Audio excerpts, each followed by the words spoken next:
कभी कभी जिंदगी में ऐसा इंसान मिलता है जो सब कुछ बदल देता है, लेकिन किस्मत इतनी बेरहम होती है कि वो इंसान हमारा होकर भी हमारा नहीं होता।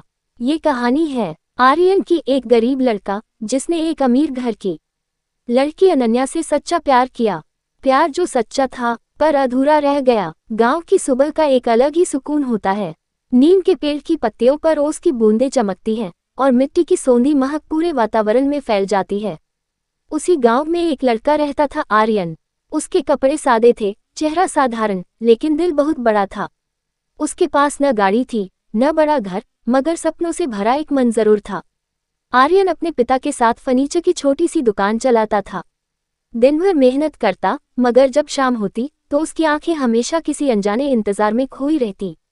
शायद वो किसी चीज की कमी महसूस करता था, शायद किसी अपने की। एक दिन उसे शहर के पास वाले इलाके में फर्नीचर पहुंचाने जाना था। वहां किसी बड़े आदमी की बेटी की शादी थी। वही पहली बार उसने उसे देखा, अनन्या। सफेद और नीले लिबास में सजी वो लड़की मानो आसमान से उतरी कोई रूह थी।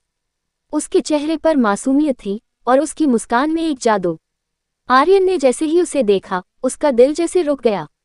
उसे खुद समझ नहीं आया कि क्या हुआ, बस आंखें उसी पर टिक गईं। वो अमीर घर की बेटी थी और आर्यन एक गरीब मजदूर का बेटा। पर दिल तो अमीरी गरीबी नहीं देखता न। शादी के बाद भी आर्यन उसे भूल नहीं पाया। वो अक्सर उसी रास्ते से गुजरता जहां अनन्या रहती थी, बस एक झलक पाने की उम्मीद में। कई बार वो उसके घर के बाहर से गुजरते हुए खुद से कहता, काश एक बार वो दिख जाए। और एक दिन किस्मत ने उसकी सुन ली। मंदिर के बाहर अनन्या अकेली बैठी थी। आर्यन के कदम अपने आप उसके पास पहुंच गए। उसने हिम्मत जुटाकर कहा, आप रोज यहाँ आती हैं? अनन्या ने मुस्कुराकर जवाब दिया, कभी कभी शांति पाने। आर्यन बोला, शांति तो आपकी मुस्कान में भी है। दोनों हंस दिए और उस हंसी में कुछ अनकहा जुड़ गया। वो मुलाकातें धीरे धीरे बढ़ने लगी। कभी मंदिर में, कभी सड़क किनारे चाय की दुकान पर, कभी नदी किनारे बैठकर बातें करते। आर्यन को लगता जैसे जिंदगी अब खूबसूरत हो गई है। वो अक्सर कहता, एक दिन मैं तुम्हारे काबिल बनूंगा। अनन्या मुस्कुरा देती, तुम वैसे ही बहुत अच्छे हो। उनके बीच का रिश्ता अब प्यार में बदल चुका था। पर हर कहानी में जैसे कोई दीवार होती है, वैसे ही उनकी कहानी में भी एक दीवार थी, अमीरी और गरीबी की दीवार। अनन्या का परिवार बहुत अमीर था। उसके पिता राजेश मेहरा शहर के सबसे बड़े व्यापारी थे। उन्होंने अपनी बेटी की शादी पहले से ही अपने बिजनेस पार्टनर के बेटे से तय कर रखी थी। पर जब उन्हें पता चला कि अनन्या किसी गरीब लड़के से मिलती है, तो जैसे उनके पैरों के नीचे से जमीन खिसक गई। उन्होंने गुस्से में कहा, अनन्या, क्या तुम जानती भी हो ये कौन है? ये लोग हमारे नौकरों के बराबर हैं। अनन्या ने धीमे स्वर में कहा, पापा, वो अच्छा इंसान है, दिल से अच्छा। राजेश बोले, प्यार दिल से नहीं, पेट से चलता है, और पेट प्यार से नहीं भरता। उस दिन के बाद अनन्या पर पहरे लग गए। उसका फोन ले लिया गया, बाहर जाना बंद। आर्यन रोज उसके घर के बाहर खड़ा रहता, बस एक उम्मीद में कि शायद वो दिख जाए।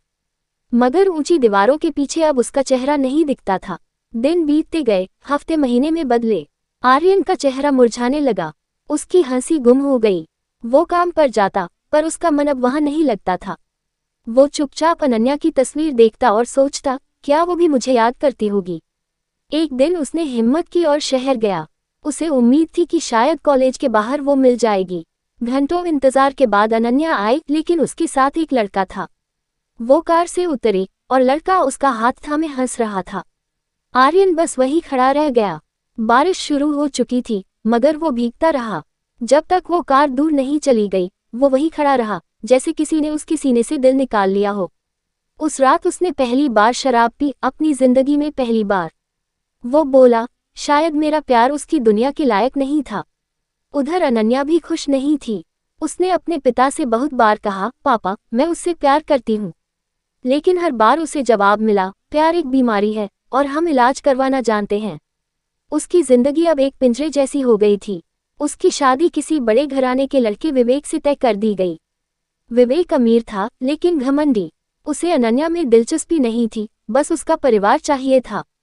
शादी के कुछ दिन पहले अनन्या ने एक चिट्ठी लिखी, आर्यन, तुम मेरे दिल में हमेशा रहोगे। मैं नहीं चाहती कि तुम्हारी जिंदगी मेरे कारण रुक जाए। शायद किसी और जन्म में हम बिना बंधनों के मिलें। वो खत उसने पोस्ट करवाया, लेकिन उसके पिता ने डाक से पहले ही वो खत फाड़ दिया। आर्यन उस खत का इंतजार करता रहा, मगर कुछ नहीं मिला।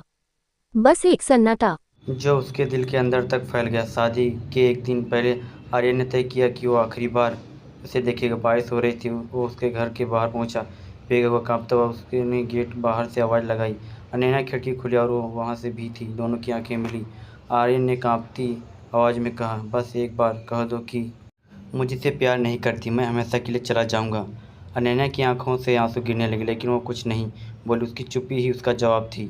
आर्यन ने मुस्कुराकर कहा, चुप्पी ही काफ़ी है, और वो चला गया। अगले दिन अनन्या की शादी हो गई। शहर रोशनी से जगमगा रहा था, मगर वहीं कहीं न कहीं दो दिल अंधेरे में डूबे थे। आर्यन उसी रात गांव छोड़कर शहर चला गया। वहां उसने अपनी छोटी सी दुकान शुरू की। दिन रात मेहनत करता रहा। उसने कभी किसी और से प्यार नहीं किया, वो बस काम में डूब गया। 5 साल बाद गए। अब वो एक सफल कारपेंटर था जिसने अपनी मेहनत से नाम कमाया था। एक दिन उसकी दुकान पर एक गाड़ी आकर रुकी। एक महिला उतरी और आर्यन का दिल धड़क गया। वो अनन्या थी। उसके साथ उसका पति और एक छोटा बच्चा था।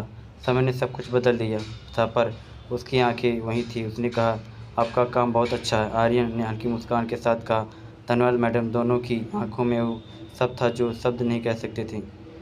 जब वो चली गई, आर्यन ने देखा कि मेज पर उसकी छोड़ी हुई एक चूड़ी पड़ी थी।